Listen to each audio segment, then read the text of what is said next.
No começo do século passado, em 1900 ali, aconteceu uma coisa muito difícil, uma apostasia muito complicada em nossa igreja nos Estados Unidos, encabeçada por um médico brilhante chamado John Kellogg. Essa apostasia Ellen White chamou de alfa, e ela disse que no futuro viria uma ainda mais complicada, que ela chamou de ômega, portanto a última, né? Alfa, a letra A do alfabeto grego, e ômega, a letra Z do alfabeto grego. Seria a última apostasia que varreria a igreja e o mundo também. Eu tenho dedicado já alguns meses a estudar esse assunto e tenho ficado cada vez mais espantado com as conexões que se podem fazer ao estudarmos, analisarmos a nossa realidade, o que está acontecendo aí fora e dentro da igreja. E eu diria então que você não pode perder. Eu vou apresentar aqui um preâmbulo. Não terminei de estudar esse assunto ainda, estou estudando. Ontem mesmo fiquei até tarde da noite empolgado, aí quando eu me dei conta eu precisava dormir. E aí eu parei de estudar para dormir. E já acordei com ideias e assim como as coisas estão acontecendo rápido e como temos que ter a atenção voltada para os últimos eventos, preparados, conhecendo bem a palavra de Deus, para não sermos enganados também por essa onda, né, de apostasia, de heresias. Eu ia fazer uma pergunta meio complicada de fazer, não é legal se comparar com isso, mas eu acho que é necessária. Se você fosse o inimigo de Deus, não queremos nada com ele, obviamente. Mas se você fosse o inimigo de Deus e Deus tivesse produzido, com a ajuda de homens santos, um livro que abre a mente das pessoas. Conhecereis a verdade, e a verdade vos libertará. A verdade liberta, a verdade abre o entendimento, a verdade esclarece, aponta o caminho certo.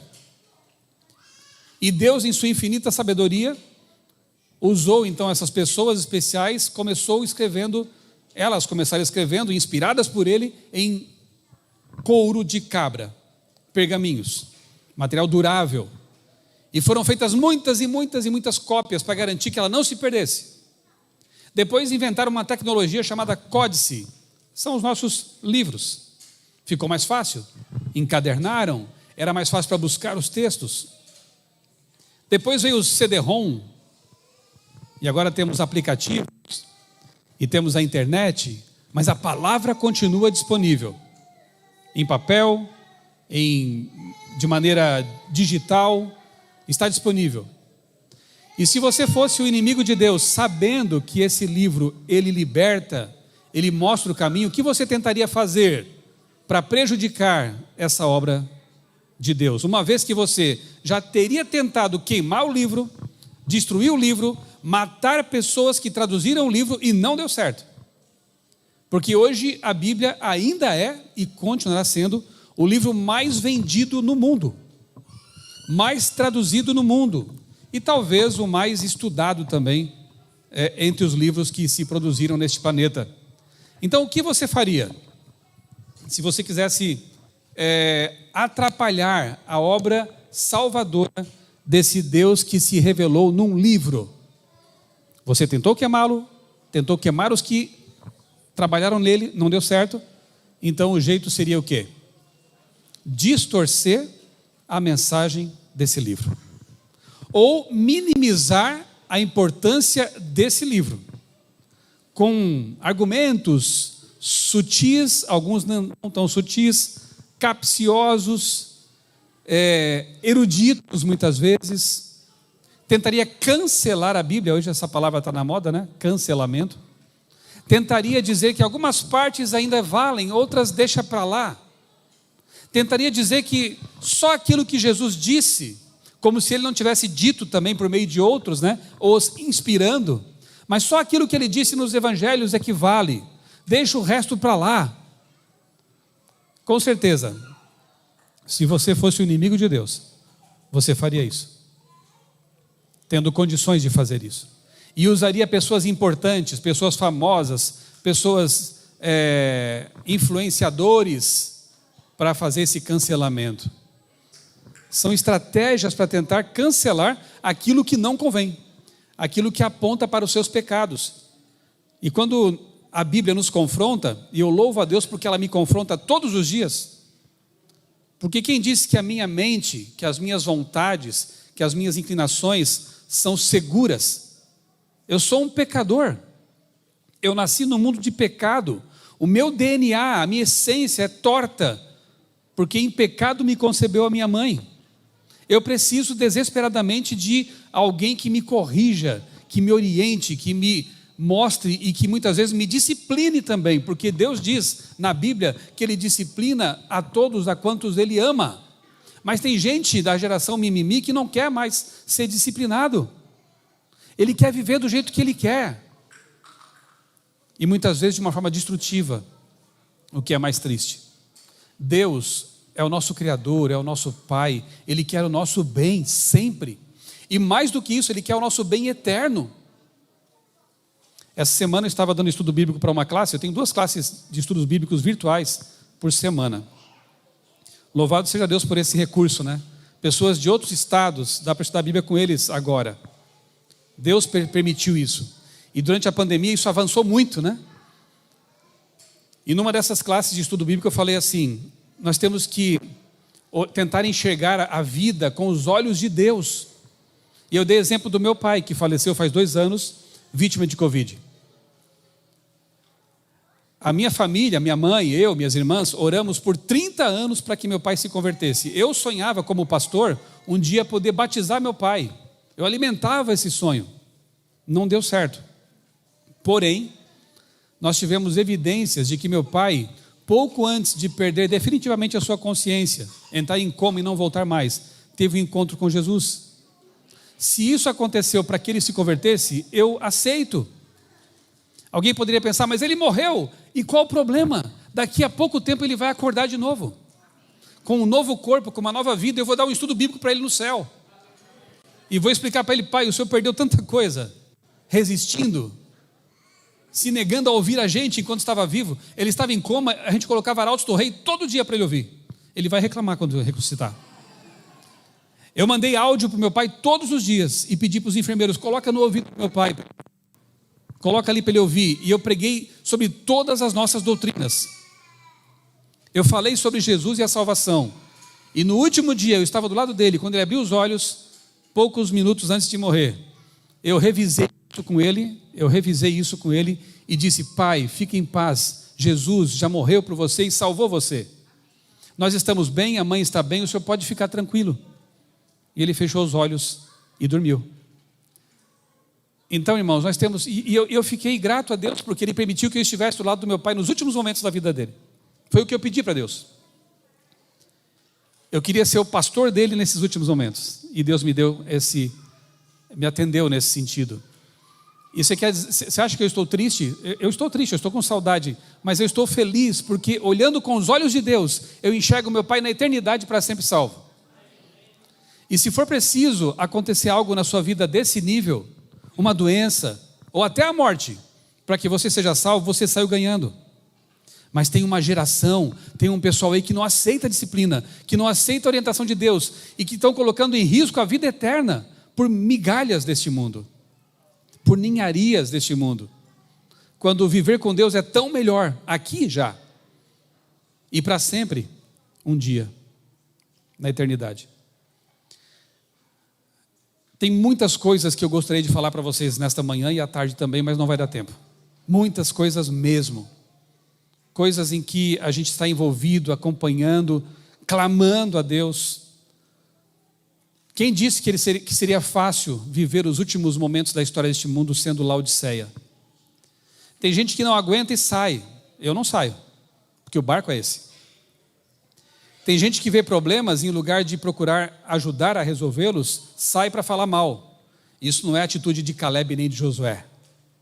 Josué e Caleb, você está acompanhando no Reavados por sua palavra, eles foram fiéis, a maioria não foi. Mas em lugar de sair da igreja, povo de Israel, para falar mal da igreja, eles disseram: vamos voltar para o deserto com esse povo. É o povo de Deus. Esperaram mais 40 anos, eles que foram fiéis. E eu quero ser como eles, permanecer até o fim. e fazer o que Deus me permitir fazer enquanto eu tiver forças. Essa tem que ser a nossa atitude.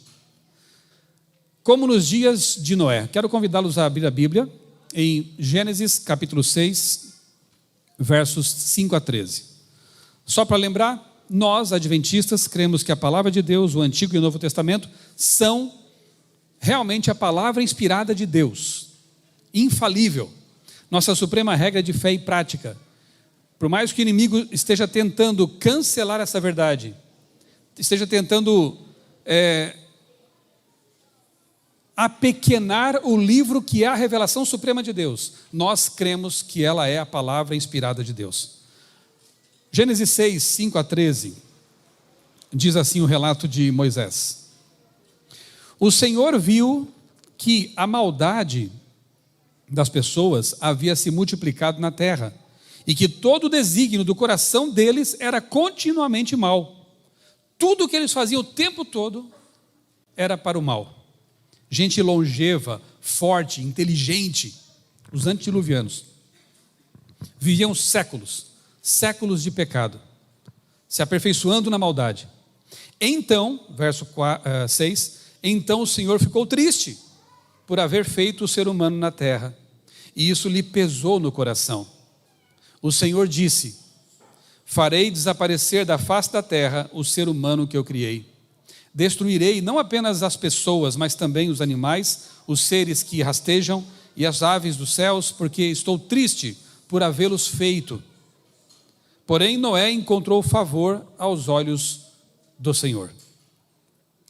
E aí, podemos avançar um pouco para o verso 13 agora, que diz assim: resolvi acabar com todos os seres humanos, porque a terra está cheia de violência por causa deles. Eis que os destruirei juntamente com a terra. Verso 22 agora.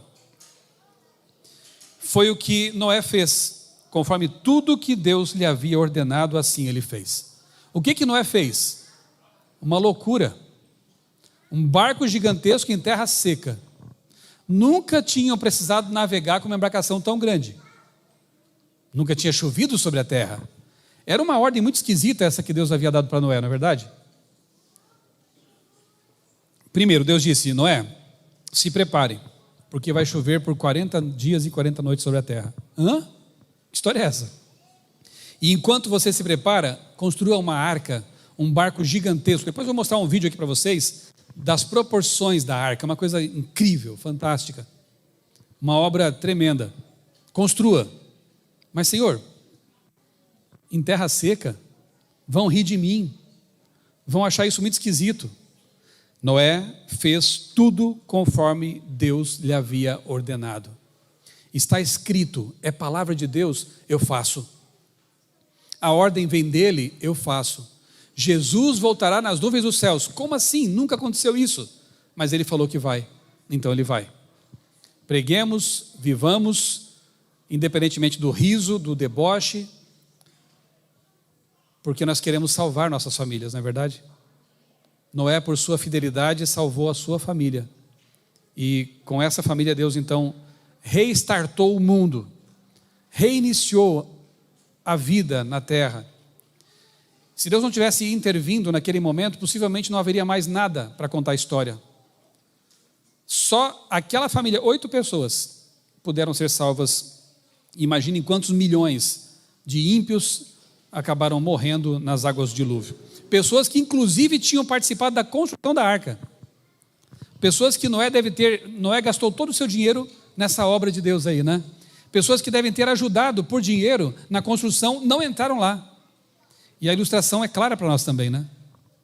Quantos será dos que estão aqui, participando da obra de Deus, ficarão fora da arca? Tomara que ninguém. Tomara que ninguém. Que todos nós que estamos envolvidos estejamos dentro da arca. Capítulo 7, versos 5, 11 a 16. E Noé fez tudo como o Senhor lhe havia ordenado. Está vendo por que Noé era um homem especial? Deus mandava, ele fazia, não questionava. Abraão também foi assim, e outros, né, personagens que andavam com Deus, eram amigos de Deus. Noé fez tudo o que o Senhor havia ordenado. Versos 11 a 16. No ano 600 da vida de Noé, aos 17 dias do segundo mês, nesse dia romperam-se todas as fontes do abismo, do grande abismo, e as comportas do céu se abriram. Caiu chuva sobre a terra durante 40 dias e 40 noites. Nesse mesmo dia entraram na arca os seus filhos Sem, Cã e Jafé, a mulher dele e as mulheres dos seus filhos. Entraram eles e todos os animais segundo as suas espécies, todo o gado segundo as suas espécies, todos os animais que rastejam sobre a terra segundo as suas espécies, todas as aves segundo as suas espécies, todos os pássaros e tudo que tem asa. De todos os seres que havia fôlego, em que havia fôlego de vida, entraram na arca de 2 em 2 para junto de Noé. Eram macho e fêmea os que entraram de todos os seres vivos, como Deus havia ordenado a Noé, e o Senhor fechou a porta da arca. Deus preservou na arca aquilo que ele havia criado. Você percebeu? Macho e fêmea, homem, mulher, família. O projeto que Deus tinha criado, não as deturpações que os antediluvianos já tinham estabelecido, Deus preservou na arca, para que continuasse o seu projeto de vida para as famílias e para os seres vivos, que por serem macho e fêmea podiam se multiplicar depois. Então, como sabemos, 2 pares de animais impuros, que não deveriam ser consumidos, numa concessão que Deus deu após o dilúvio, né? E 7 pares dos animais tidos como limpos, tanto para os rituais, quanto para o consumo permitido no pós-dilúvio, numa questão emergencial. Mas o ser humano gostou do churrasquinho e acabou comendo para sempre, né? Mas não precisava, né? Enfim, hoje nós podemos voltar ao plano de Deus, nos preparando já para o céu, porque lá ninguém vai olhar para um carneirinho pensando que churrasquinho, né? Lá todo mundo vai ser amigo, né? Podemos ir nos acostumando desde já a esse projeto. Mateus 24, vamos para o Novo Testamento. Ali Jesus confirma esse evento. Portanto, para Jesus o dilúvio não foi um mito ancestral, não foi uma lenda judaica. Para Jesus é um evento real, e ele inclusive compara esse evento com outro evento. Mateus 24, 36 a 39. Mas a respeito daquele dia e hora ninguém sabe, nem os anjos dos céus, nem o Filho, senão o Pai. Quando Jesus estava na terra, na condição humana, ele não sabia quando voltaria, né? E não nos foi dada essa revelação também. Se alguém aparecer por aí pregando o dia da volta de Jesus, sugerindo uma data, saiba que não vem de Deus esse negócio. Pois assim como foi nos dias de Noé, assim também será na vinda do Filho do Homem. Pois assim como nos dias de Noé, anteriores ao dilúvio, comiam, bebiam, casavam e davam-se em casamento, estavam distraídos, portanto, até o dia em que Noé entrou na arca, e não o perceberam, até que veio o dilúvio e os levou a todos. Assim será também a vinda do Filho do Homem. Só por essas palavras de Cristo, que é Deus encarnado, eu não tenho por que duvidar de que o dilúvio foi um fato. Ele vincula esses 2 eventos, certo? Comentário Bíblico Adventista, volume 5, página 538, está escrito o seguinte, eu vou ler com vocês aqui na tela. Jesus disse que a mesma indiferença dos antediluvianos caracterizaria a humanidade próximo de sua segunda vinda. Suas atividades também, como a dos antediluvianos, seriam em grande parte más. Nós vamos começar agora a fazer paralelos, já que Jesus disse que os dias que antecedem a segunda vinda dele são semelhantes aos dias que antecederam o dilúvio. Vamos começar a comparar então a sociedade da época, as atitudes deles com as das pessoas de hoje, para saber se está perto ou não está a volta de Jesus. Ellen White diz então aí no comentário bíblico que a indiferença era uma marca dos antediluvianos. Você fala, a pessoa não está nem aí. Você prega, a pessoa diz, nada a ver. Conhece o nada a ver? Né? O pessoal adora isso, né? Nada a ver isso aí.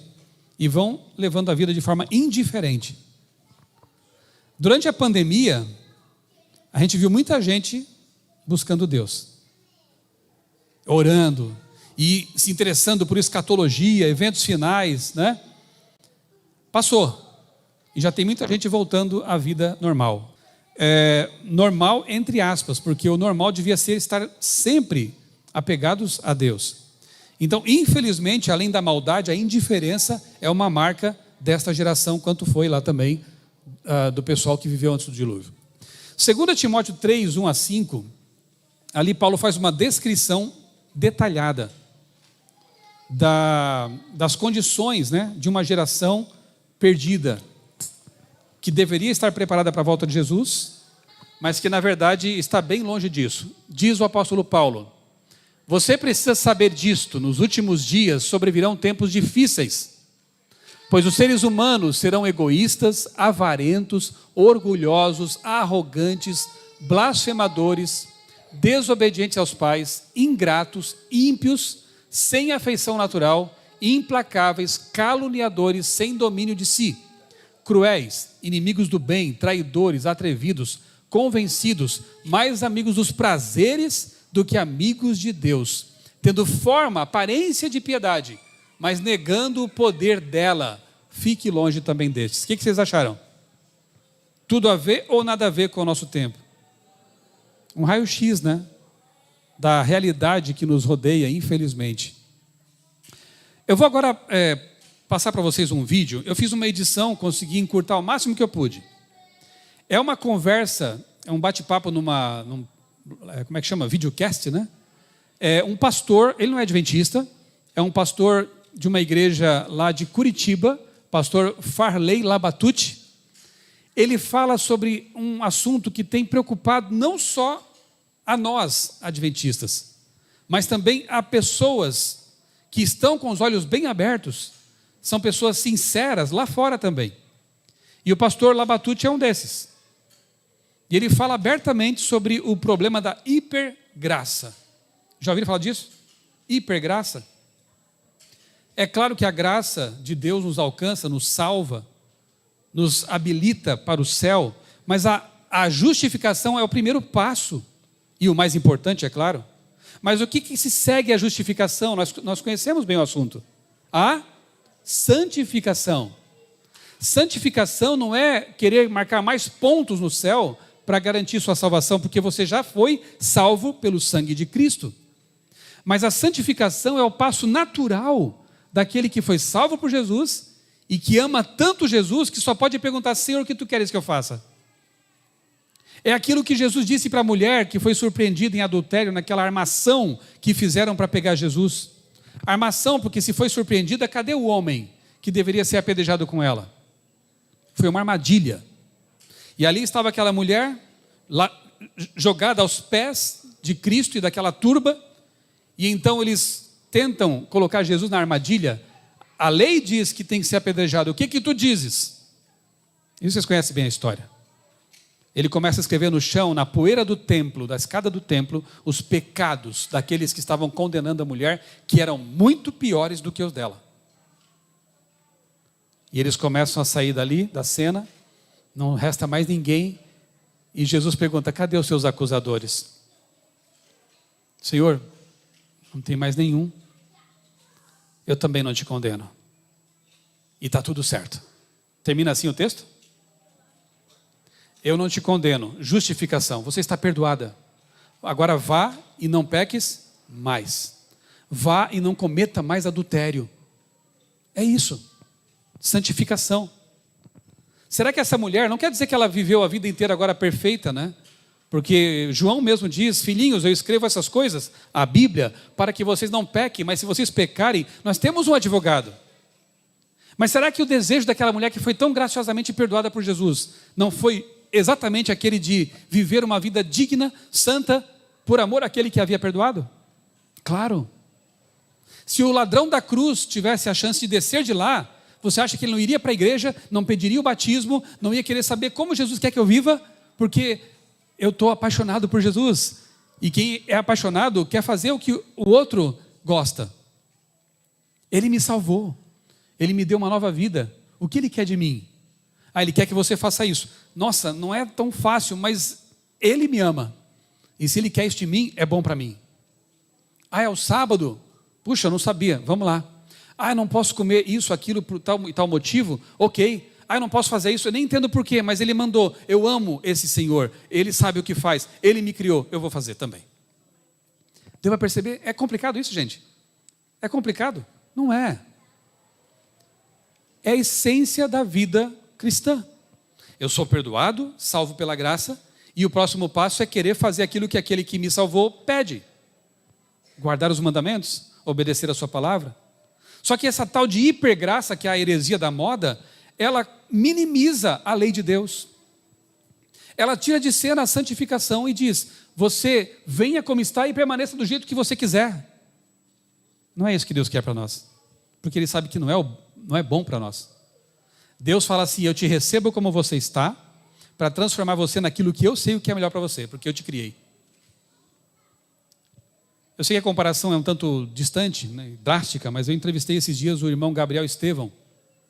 Ele publicou um livro, né? Um ex-satanista, que hoje está se preparando para estudar teologia e ser um pastor adventista, lá de Angola. Ele estava ali no satanismo, era um feiticeiro, sendo preparado para ser um instrumento do diabo, e um dia Jesus aparece para ele porque ele pediu, e quando as pessoas pedem, Jesus não recusa esse pedido. Quem é esse Jesus? Eu quero conhecê-lo.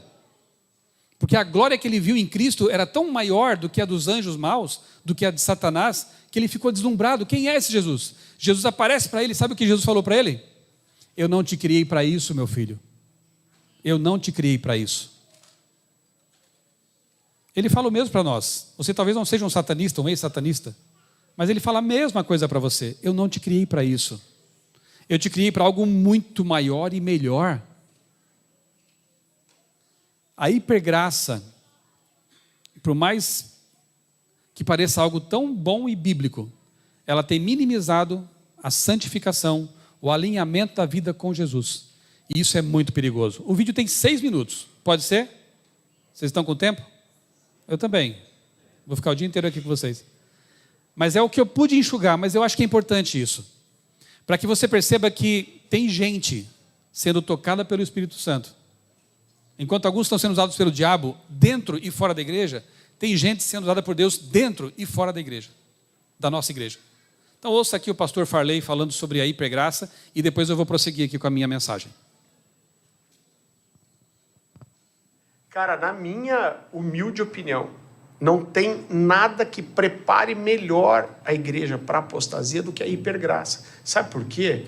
Porque a condição, cara, para o cara mudar de vida é o arrependimento.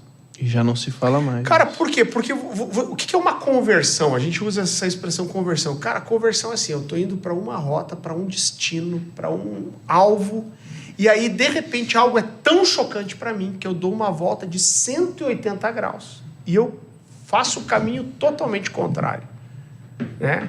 Então, e para que uma conversão aconteça, precisa ter um choque, uma transformação, um arrependimento. A hipergraça leva o cara a viver uma vida desgraçada, mergulhado no pecado e que ele acha que está certo. Cara, qual é a salvação e a solução para esse cara? Então o cara está com a vida toda arrebentada, traindo a esposa, todo zoado. Você fala, cara, você precisa se arrepender, consertar a sua vida. Não, cara, Deus me ama. Já ouvi isso. Não, cara, não preciso pedir perdão para minha esposa, cara. Pedir perdão para Deus.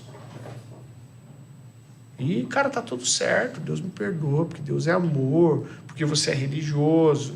Então, é a pior condição, porque esse cara não se arrepende, cara. Sim. Né? Então, se esse cara não abre os olhos dele e fala, cara, tá tudo errado, eu preciso mudar a minha vida. Cara, não tem... E é o lugar que o diabo quer esse cara. O cara tá dentro da igreja, cumprindo alguns protocolos, com a vida totalmente ferrado, achando que está em Deus, cara, não precisa fazer isso, não, é só deixar esse cara seguir o destino dele. Exato. E eu vejo assim a igreja mergulhando nisso. Agora, esse que é o risco, né, de caras como o Caio Fábio, por exemplo, que é um cara que fala muitas verdades e no meio, cara, ele coloca o desvio doutrinário. E o cara engole tudo com farinha.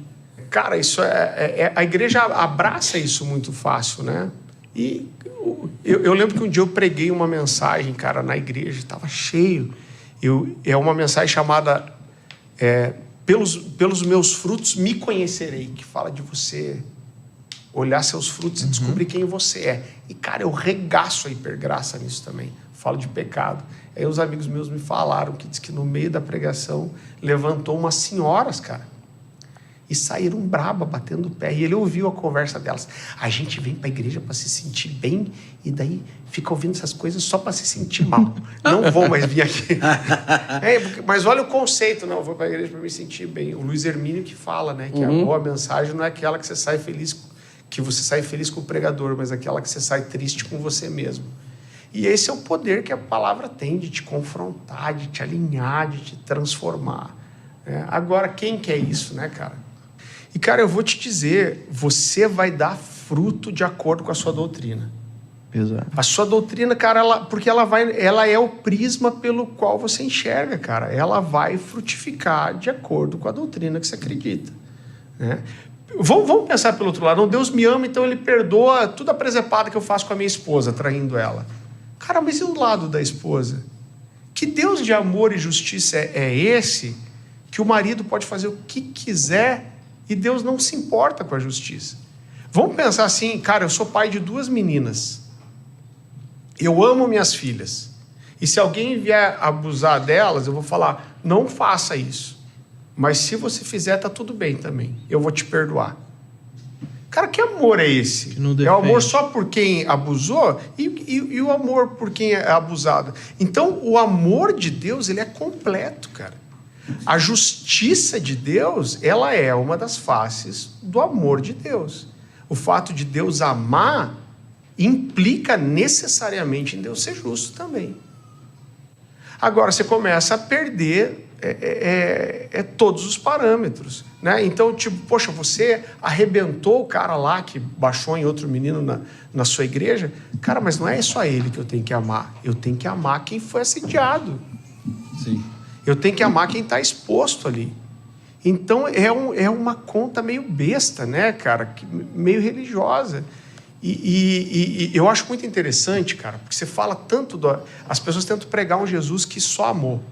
Cara, mas vai lá para as cartas, para as igrejas da Ásia, a partir de Apocalipse 2, falando de Jezabel. Deus fala para o anjo da igreja, eu tenho contra você, que você tolera a mulher chamada Jezabel. Cara, olha que pesado, Jesus falando, eu tô contra você, porque você tolerou. O que ele está dizendo? Você viu que tinha pecado e você deixou. Ele está dizendo, ela está assediando as pessoas, ela se desprofetiza, ela ensina falsas doutrinas e enreda essas pessoas sexualmente. E aí Jesus diz, eu estou contra vocês. E ele ainda diz assim, eu dei-lhe tempo para que se arrependesse, mas porque se não se arrependeu do seu pecado, agora eu vou ferir ela, eu vou matar seus filhos, eu vou trazer grande aflição para aqueles que se prostituíram com ela. Cara, esse é Jesus. Agora não, Jesus só amou. Mas, cara, o amor, ele fala de proteção, de cuidado. Então, como que eu amo a igreja? Eu não zelo por ela de proteger do lobo, cara.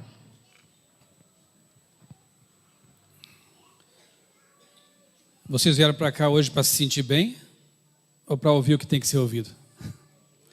Mas o perdão nos faz sentir bem depois. Viver como Deus quer que nós vivamos nos faz sentir bem de verdade.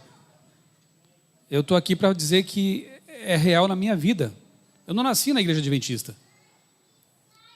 Mas depois que eu conheci Jesus, o Jesus da Bíblia, não idealizado. Porque tem gente que fala assim, eu já vi, cada absurdo que a gente vê por aí. Eu gosto de Jesus, mas não gosto da Bíblia. Já viram isso? Eu amo Jesus, mas não gosto da Bíblia. Então que Jesus é esse que você ama? Porque a Bíblia que apresenta Jesus, não é verdade? Eu conheço Jesus porque eu leio os evangelhos, porque eu leio Gênesis. Ah, Jesus está no Gênesis? Tá, também está no Gênesis. Eu conheço Jesus porque eu leio Daniel, mas está em Daniel também? Mas como não? Toda a Bíblia fala de Jesus. Mas dizer que ama Jesus, mas não gosta da Bíblia, é um contrassenso absurdo. Porque ele pode estar crendo no Jesus de autoajuda, um Jesus meramente humano, um Jesus revolucionário, político, mas não é o da Bíblia. Então, complicado. Porque é o da Bíblia que salva. Porque ele se revelou aqui na Bíblia. Cuidado com esse evangelho de autoajuda que só promete graça sem entrega verdadeira. graça sem perdão e poder para vencer o pecado. Isso não é evangelho. Isso é acalentar o pecador no caminho errado que leva à destruição. Quem é mais amigo? Quem passa a mão na cabeça e diz, está tudo certo? Ou aquele que avisa? Não diz um ditado aí que quem avisa amigo é? Então Deus avisa, Deus ele chama, Deus ele disciplina, Deus ele usa várias pessoas para chamar atenção para isso.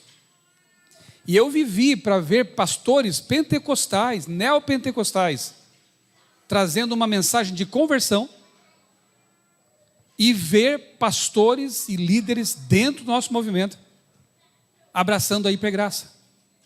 Venha como está e fique do jeito que você quiser. Isso não é mensagem adventista, nunca foi. A igreja adventista nasce como um movimento restauracionista, um movimento que veio restaurar a lei pisada, a lei de Deus pisada pela tradição, pelos dogmas de séculos de mentira. É uma igreja que veio pregar o evangelho eterno da graça. As 3 mensagens angélicas começam com o evangelho eterno da graça, mas que continuam dizendo, temei a Deus e dai-lhe glória. Respeite o Criador. Essa semana também eu vi uma cantora aí famosa, não falei que está todo mundo virando teólogo? Dizendo que história é essa de temer a Deus? Deus é amor, não tem que ficar temendo a Deus. Ora, eu encontro esse conceito na Bíblia inteira. Nós temos que respeitar o Criador.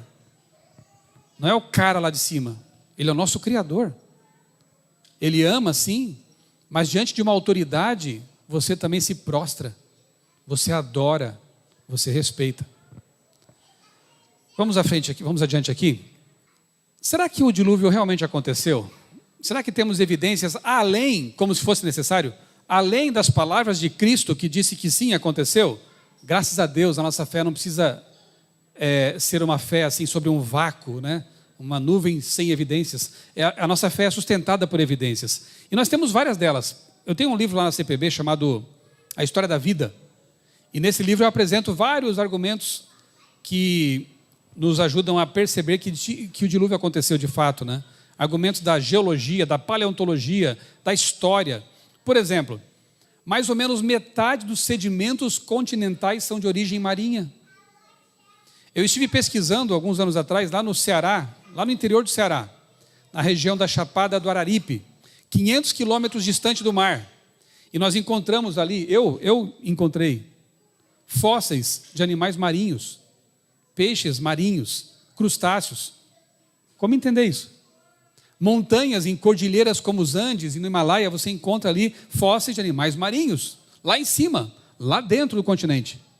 Em algum momento esse mundo foi inundado. As provas estão aí. Como entender esse fenômeno? A ausência de erosão entre os estratos geológicos, que não indicam uma superposição ao longo de milhões e milhões de anos, foi uma estratificação absurda e rápida. Não vou entrar em detalhes aqui sobre isso, mas é um assunto bem legal. Estratificação rápida. O Grand Canyon está lá para provar isso. Sequoias. Procura no internet, lá no YouTube, origens sequoias. Programa da Novo Tempo só sobre as sequoias. Tremenda evidência do dilúvio. Não tenho tempo de explicar. Carvão. Abundância de carvão no mundo hoje. Não se forma mais carvão como se formou no passado. Não temos simplesmente uma cobertura vegetal tão abundante para formar veios de carvão até de 100 metros de altura, 90 metros de altura. Não tem. Mas você encontra carvão em várias partes do mundo, abundante.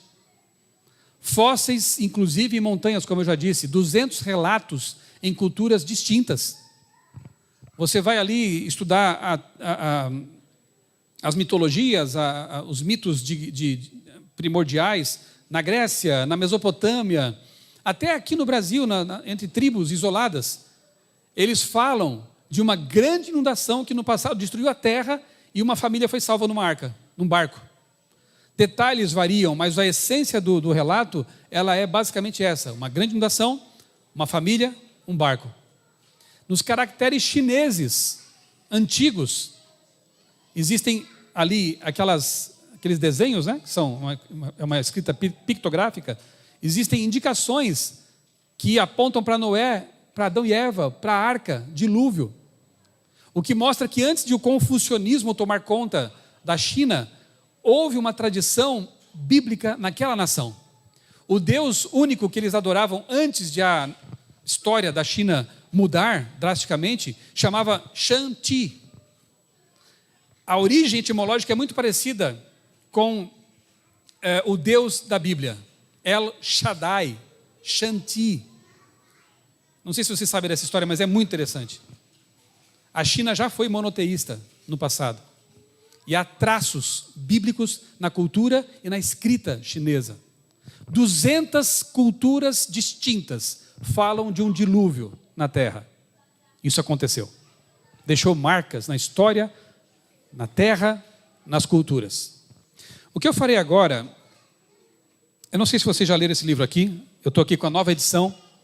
A CPB está relançando toda a coleção dos livros de Ellen White. Atualizamos a tradução, está um português bem gostoso de ler agora. Porque algumas traduções eram de 50 anos atrás. Um português mais complicado para a gente agora, né?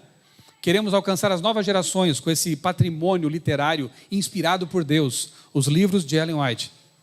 Patriarcas e Profetas. Capa nova, com verniz, nova diagramação. Está muito legal de ler, muito bonito, mas a mesma mensagem, sempre inspiradora. E aqui ela fala demoradamente sobre o dilúvio, a sociedade antediluviana, e depois eu vou comparar com Babel e Sodoma e Gomorra, porque os paralelos são muito interessantes, nesses 3 juízos diretos de Deus. Aqui no Patriarcas e Profetas, na página 91, nós lemos, eu não vou ler o texto todo ali, a citação é longa, mas eu vou destacar as partes que estão em amarelo. E você vai começar agora a trazer características daquele mundo comparáveis ao mundo de agora, porque Jesus disse que seria parecido. Então veja, a lei de Deus era transgredida. Voltou a acontecer isso ou não voltou?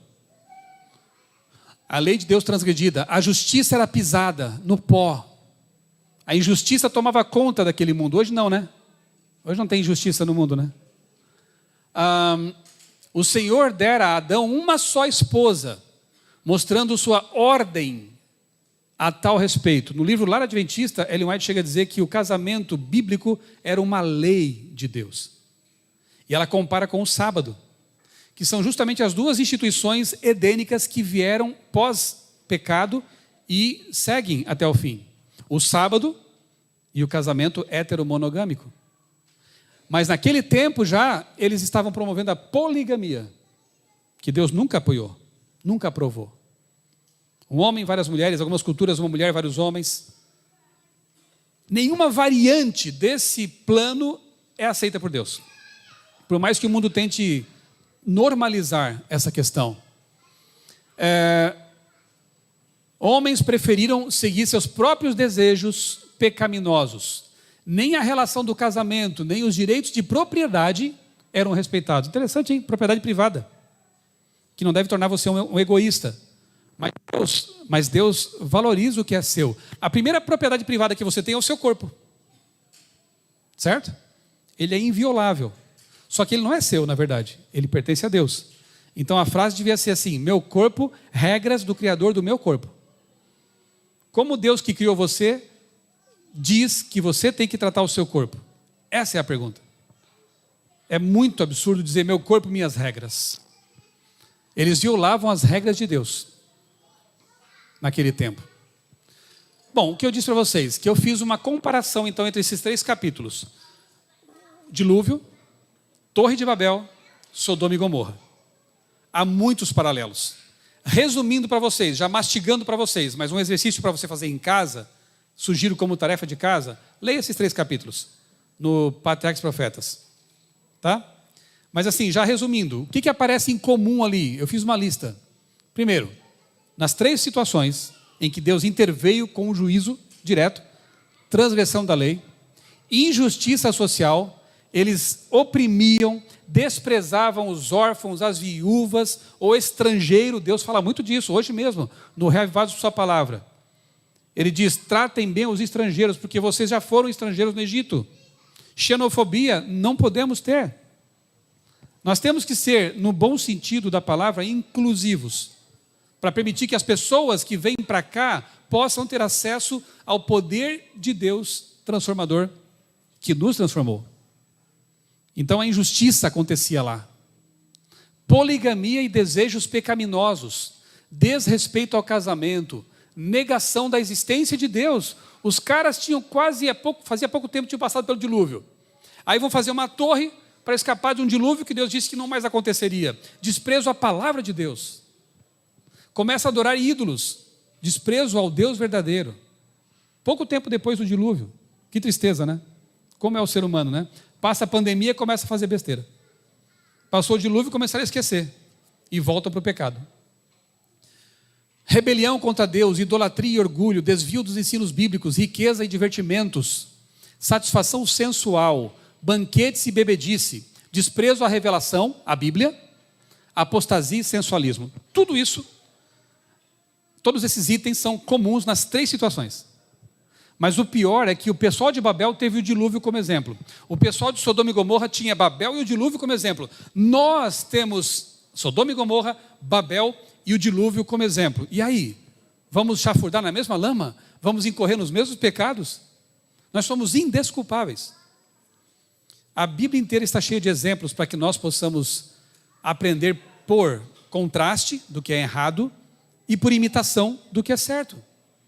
Deus nos deu esse livro para que nós possamos nos orientar, não cair nos mesmos abismos que outros caíram, certo? Vamos ver aqui alguns textos especificamente sobre Babel e depois Sodoma. Babel, eu vou destacar só o que está em amarelo de novo, tá? Depois você pega o seu livro em casa e leia. Negavam a existência de Deus e atribuíam o dilúvio a causas naturais. Eu já vi isso em algum lugar, sabe? Não foi bem assim. Isso aí foi um meteorito. Isso aí foi um terremoto. Negavam, não foi Deus. Eu não quero saber desse Deus. Foi outra coisa. Rebelião contra Deus. Exaltavam ainda mais o orgulho, desviavam de Deus a mente das futuras gerações e levavam esses jovens à idolatria. Desviavam a mente das novas gerações de Deus. Não se contentavam em pecar por si mesmos, mas mesmo faziam pior. Queriam que os que vinham depois, os filhos, os netos, as novas gerações participassem dos mesmos pecados. Isso é grave. Isso é terrível, né? Desviavam as pessoas dos claros ensinos da Bíblia. Não está acontecendo de novo isso? Exaltava a sabedoria humana em lugar da revelação de Deus. Enfim, resumindo, é tudo isso aí. O dilúvio aconteceu. Será que Torre de Babel também? É um fato ou é uma lenda? E vamos basear a nossa experiência numa lenda? Olha que interessante, lá em 2011, Dr. Rodrigo Silva foi entrevistado pela revista Isto É, para falar sobre a Torre de Babel. Olha o que ele disse nessa reportagem. Quando um povoado fundava novas civilizações, erguer uma torre era um procedimento padrão. Além de fundações religiosas, a construção servia para que se escapasse de novas inundações. Então a Torre de Babel, além de ser um local de idolatria, era também uma negação direta à palavra de Deus. Porque Deus disse, ao colocar o arco multicor no céu, ele disse, toda vez que vocês virem o arco nas nuvens, lembre-se que eu não mais vou destruir a terra com o dilúvio. Mas os caras vão lá e fazem uma torre para escapar de um dilúvio. Estavam tão traumatizados com medo de se perder e não de mudar de vida, que eles queriam com a obra humana, justificação pelas obras, escapar de uma destruição que não viria, porque Deus disse que não viria mais. Negaram a palavra de Deus. E aí, em 1872, foi traduzido um tablete de argila encontrado na região, hoje Iraque, né? Mas era ali a Mesopotâmia, onde floresceram aquelas nações, especialmente Babilônia, os caldeus, né? Encontraram um tablete de 2.500 anos antes de Cristo, que traz a seguinte inscrição. Olha que incrível. Aqui está uma foto, né, da inscrição da pintura, foi gravado, né, na pedra ali, né? É uma como é que chama isso? Petrografia, alguma coisa assim. Uma torre, tá vendo? E aqui um soldado, seu coração se tornou mau. Babilônia submeteu os pequenos e os grandes. Ele, aqui se refere a uma divindade. Ele, Deus, né? Confundiu seus idiomas. Isso não está na Bíblia, gente. É um achado arqueológico extra-bíblico. Que incrível. Ele confundiu os idiomas. O seu lugar forte, a torre, que por muitos dias eles edificaram, numa só noite, ele trouxe abaixo. E foram encontradas 31 ruínas de torres, zigurates, na Mesopotâmia. Aconteceu. Existiu. Aquilo é um fato. Nós temos essa evidência para tomar jeito. Não é uma lenda. O que dizer de Sodoma e Gomorra? Será que aconteceu também? O que Ellen White fala sobre aquelas pessoas? De novo, destacando aqui o que está em amarelo. Riqueza e lazer, entretenimento, era o que era mais importante para eles. Curtir a vida. Hoje não tem isso, né? Satisfação sensual. Sensualidade não é pecado, se estiver regida pela palavra e pela vontade de Deus. Deus nos criou sensuais, sensoriais, para desfrutar do sexo, da intimidade, no contexto do casamento. Fora disso, é pecaminoso. Fora disso, é destrutivo. Pesquisa sobre a origem da varíola do macaco. Onde começou esse negócio? Triste, né? Muito triste. E outras doenças mais. Você sabia que hoje 25% dos jovens têm algum tipo de doença sexualmente transmissível? 25%. Supergonorreia, sífilis, AIDS, continuam devastando. Muitos jovens não poderão ter filhos mais, devido a doenças que vão destruir seu sistema reprodutor. Vão a HPV e outras coisas mais. Deus quer te proteger.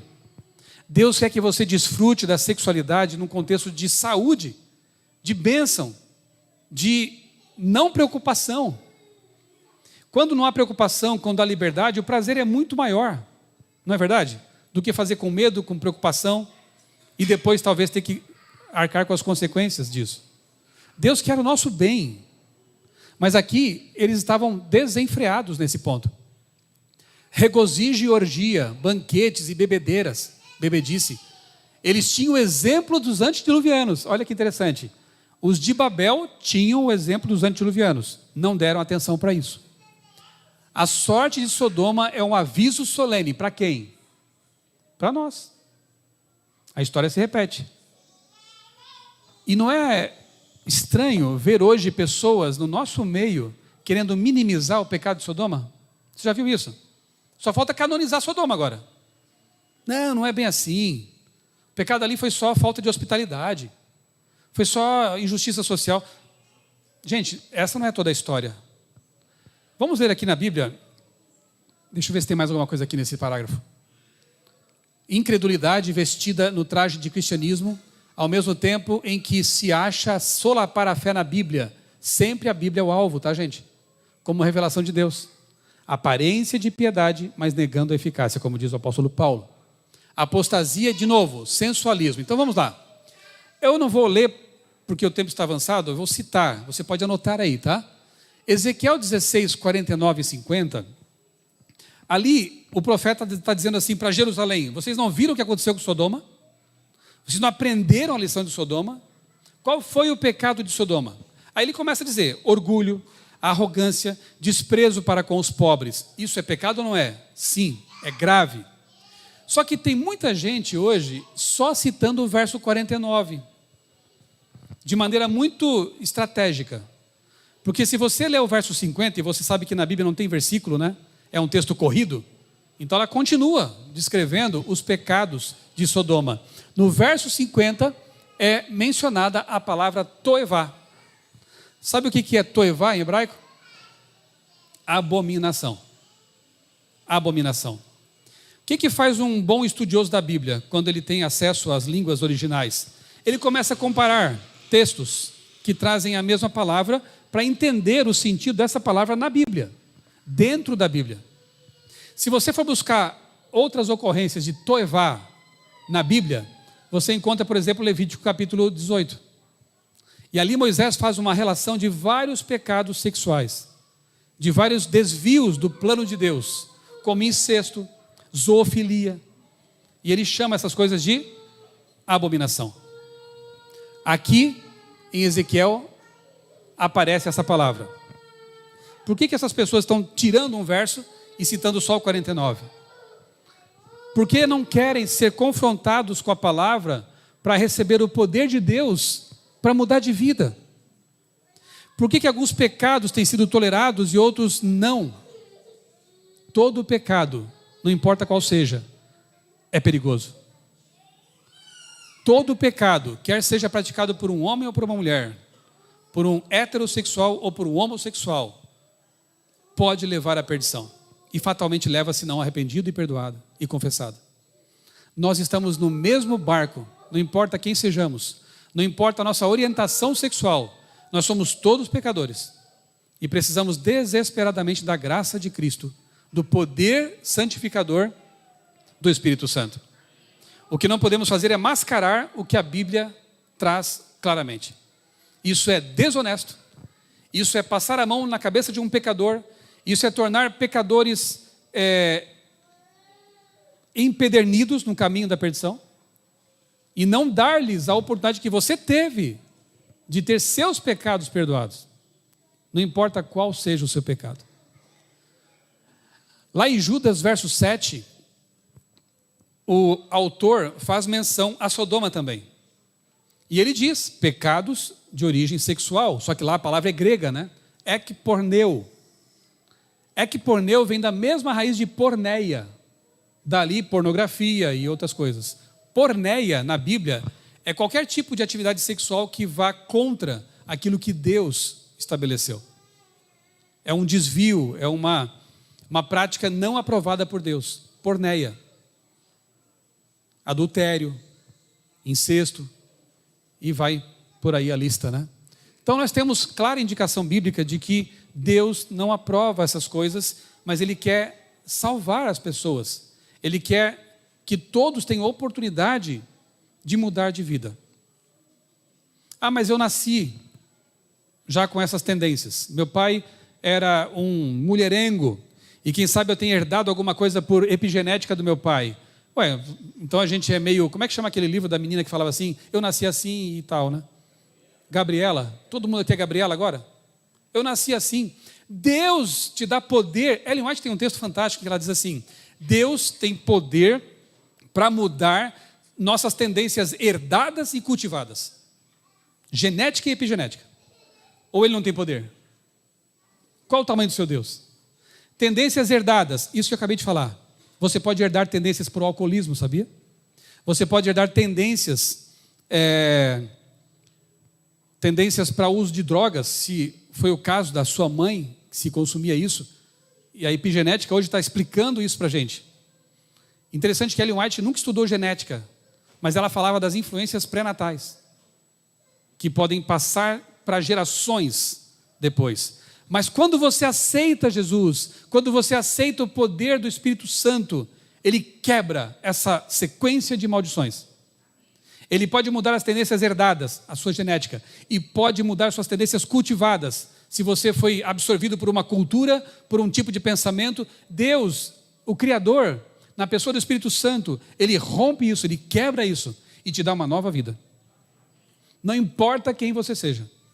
Não importa o que você tem herdado ou cultivado em sua vida. Não importa o tipo do teu pecado, que só é diferente do meu, mas é igual. Deus tem poder para mudar isso. Ou nós não cremos nisso? Alguns terão que conviver com essa luta por toda a vida. É fato também.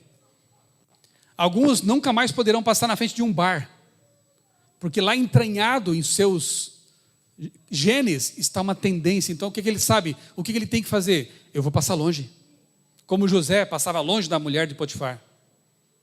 Ele sabia que ela estava por lá e desviava o caminho.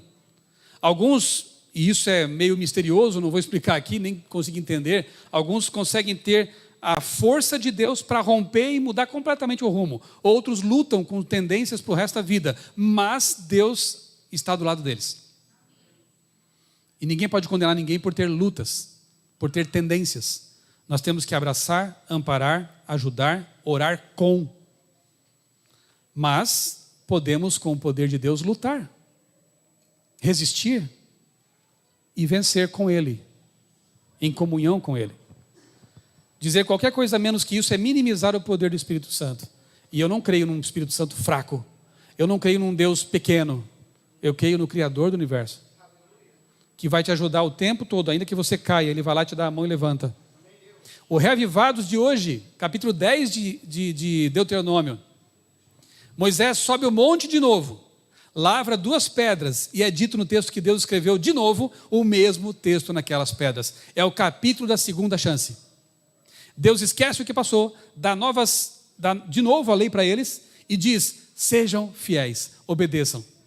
Nossa, mas eles fizeram um bezerro de ouro, eles fizeram uma festa orgiástica, eles pecaram feio. Deus perdoou. Acabou. É uma nova oportunidade. Esse é o nosso Deus. As novas oportunidades que Ele nos dá. Está te dando agora, nessa manhã. Está te dando, a você que está na internet agora acompanhando também, uma nova oportunidade. Não tente maquiar o pecado, não tente desprezar a palavra, não tente apequenar o seu Deus. Aceite o Criador e a palavra que Ele revelou. E peça: Senhor, essa é a tua vontade mesmo? Me ajuda a cumprir essa vontade. Vamos aqui para uma evidência. Será que Sodoma e Gomorra aconteceram mesmo? Aquela história aconteceu? Será que a destruição é real? Bem, eu entrevistei alguns anos atrás, ele já é falecido, um arqueólogo top das galáxias, adventista, Dr. Paulo Bork. O Museu Arqueológico do NASP, cujo curador agora é o Dr. Rodrigo, tem o nome dele, Paulo Bork. Eu publiquei essa entrevista no meu livro Porque Creio. E uma das perguntas que eu fiz ao Dr. Paulo Bork foi: doutor, a destruição de Sodoma e Gomorra, como está na Bíblia, aconteceu? Ele esteve lá, escavando o local. Olha o que ele me disse. Havia 5 cidades na parte leste do Mar Morto, tá? Fica na planície do Mar Morto, né? Entre elas, Sodoma e Gomorra. Escavações nessa região revelaram grande quantidade de cinzas, com camadas de até 1 metro. Cinzas até nos cemitérios, o que é muito estranho. Quem é que ia matar morto? Quando uma civilização poderosa invadia outra, eles tacavam fogo em tudo mesmo, né? Nas cidades, se quisessem, né? Senão eles podiam também roubar a cidade e preservá-la, como Alexandre fez com Babilônia. Mas em alguns casos eles tacavam fogo em tudo. Ali, as cinzas estão numa vasta extensão, inclusive cobrindo cemitérios. Por que fariam isso? E investigando esse local, esse sítio arqueológico que hoje tem o nome de Babedra, os arqueólogos, naturalmente que creem em Deus, né, associaram essa destruição. Detalhe, não tem atividade vulcânica por perto ali. Não foi um vulcão como Pompeia, por exemplo, ou Herculano. Alguma coisa inexplicável aconteceu ali. Inexplicável se você não tiver a Bíblia como um texto inspirado e real, histórico. Para o Dr. Paulo Bork e para vários outros pesquisadores. Já fiz um dilúvio aqui agora. Para Paulo Bork e para vários pesquisadores, isso é evidência de que realmente Sodoma e Gomorra foram destruídas com fogo e enxofre. Aconteceu, gente. E aí? É um exemplo para nós que vivemos aqui no século 21. Mateus 24:12 diz que o pecado aumentará e o amor de muitos esfriará, mas quem se mantiver firme até o fim será salvo. O amor esfriará. Eu vejo hoje em desenhos animados uma matança tão absurda. Arrancam cabeça, parte a pessoa no meio, uma violência sem motivo. Nós vimos aí um caso agora, não dá nem para julgar muito bem, porque é uma coisa tão fora dos padrões. Aparentemente tinha sido um estupro de uma menina de 11 anos, lá no meu estado natal, Santa Catarina. Mas tudo está indicando que não foi estupro, que eram 2 crianças que estavam mantendo relação sexual. Um garoto de 13 anos, uma menina de 11. Ela engravidou. Parece que a família escondeu a gravidez, ou as crianças esconderam a gravidez.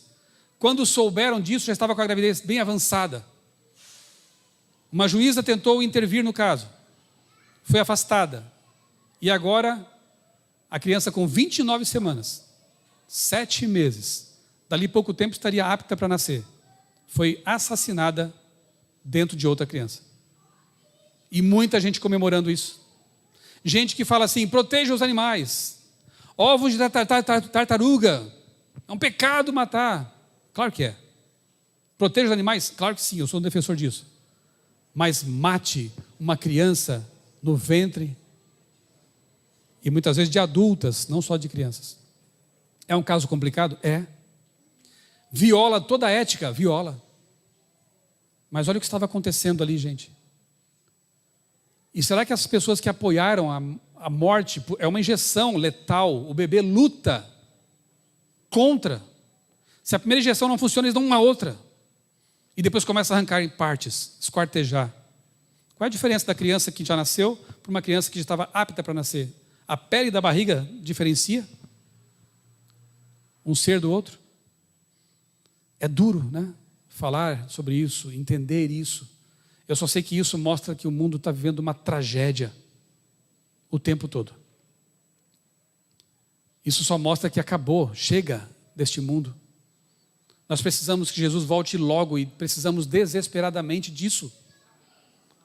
Porque o tempo todo há pessoas sofrendo, morrendo. 4 meses de guerra na Ucrânia. Quantas crianças já morreram lá? Uma guerra absurda. Chega desse mundo. Nós precisamos pregar mais, manter o foco na pregação do Evangelho, continuar crendo na palavra de Deus inspirada, porque ela é a nossa guia, nossa bússola, para que logo a solução definitiva venha, que é a volta de Jesus. Qualquer coisa antes disso é paliativo, não resolve de fato. Deixa eu avançar aqui. Pastor Ronaldo Oliveira, que é o secretário aí da Associação Paulistana, no Twitter, ele escreveu algo que eu achei interessante. Ele disse assim: alertar o pecador sobre as consequências de permanecer no pecado é uma atitude de amor. No Éden, a serpente tranquilizou Eva de que ela não morreria caso comesse da árvore proibida por Deus. Alguém diria que a serpente estava sendo mais amorosa e inclusiva do que Deus? Quem amava de verdade, a serpente ou Deus? Mas a serpente falou: está tudo certo, pode pecar, não tem problema. Deus é amor, hipergraça. A Bíblia tem que ser atualizada, não é bem como está escrito lá. Está vendo o perigo da coisa?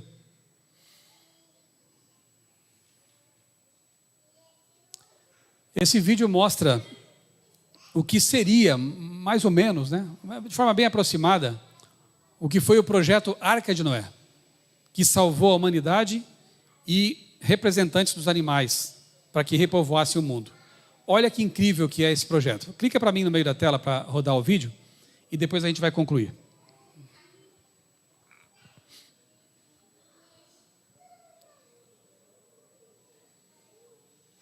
Isso, bem no meio da tela.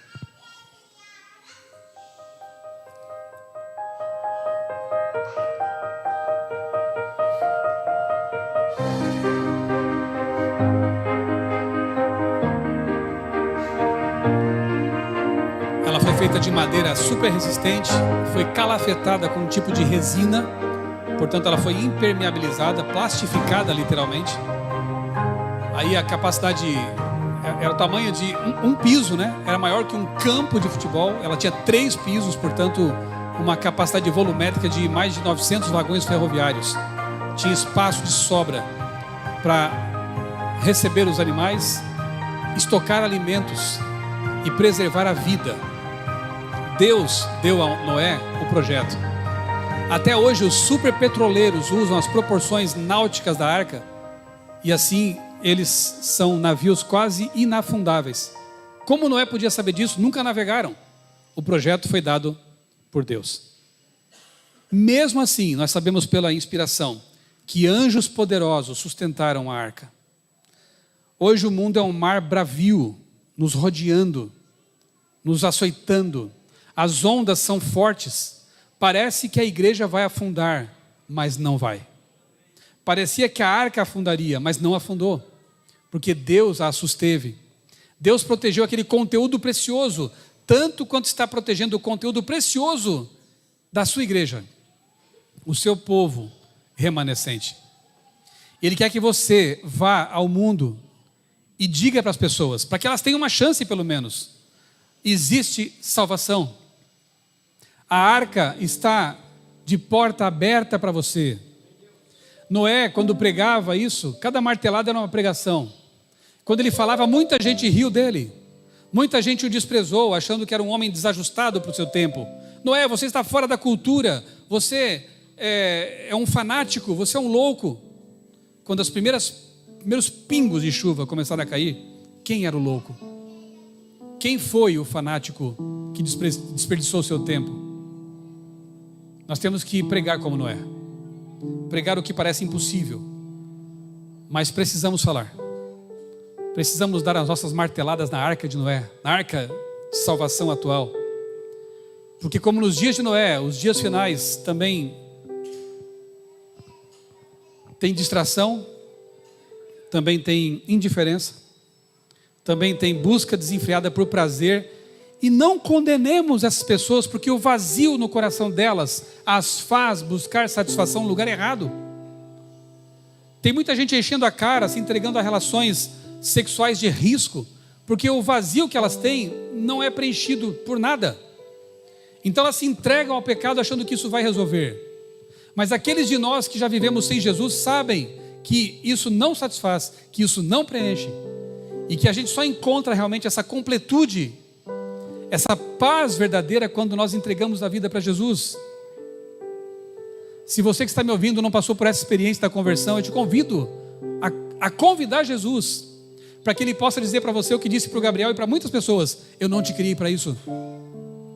Eu te criei para uma vida maravilhosa, uma vida abundante, aqui e principalmente na eternidade. Jesus é a arca. Ele está com a mão, os braços abertos, como a porta da arca esteve também. Você aceita entrar? Você aceita esse abraço salvador? Você aceita o poder que Ele oferece para você ter uma vida diferente, de santidade, de alinhamento com a vontade revelada de Deus? Ele está de braços abertos.